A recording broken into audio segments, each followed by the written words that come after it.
नमस्कार मैत्रिणींनो, तर येत आहे ना मग एकदम ढाबा स्टाईल पनीरची भाजी खायला। तर चला रेसिपीला सुरुवात करूया। तर इथे घेते मी ओलं खोबरं, 2 छोट्या साईजचे टोमॅटो आणि आलं लसूण आपल्या आवडीनुसार घ्यायचं। ह्याची पेस्ट बनवून साईडला काढायची आहे।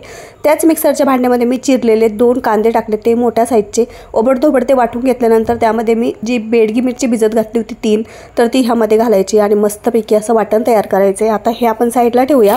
बघू शकता आता इथे मी घेतलं एक पॅन, त्यावर मी 1 चमचा तेल घातलं होतं। त्यामध्ये पाहिजे त्या शेपमध्ये आपण पनीर कट करून टाकायचं आहे आणि मस्तपैकी ह्याला अलटत पलटत फ्राय करायचे। आणि तुम्हाला जर जास्त तेलाचा वापर करायचा नसेल ना, तर ह्याच पद्धतीने पनीर फ्राय करा। आणि मैत्रिणींनो, तुम्ही जर आपल्या चॅनलवर नवीन असाल तर नक्की एक वेळ आपलं चॅनल सबस्क्राइब करा।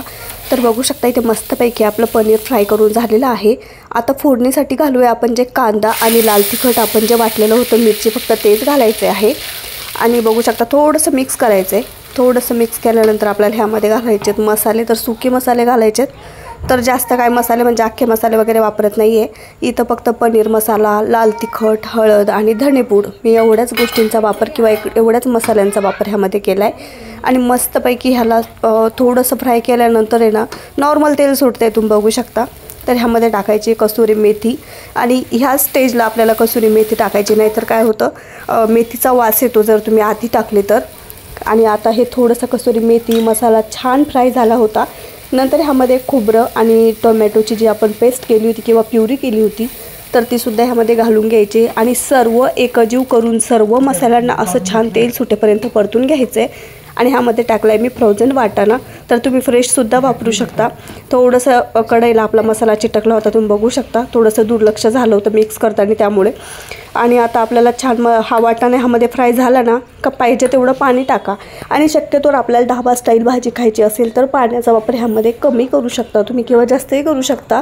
पण मला ह्याच पद्धतीने अशी ही भाजी जी आहे ना ती थोडी थिक किंवा घट्टच आवडते।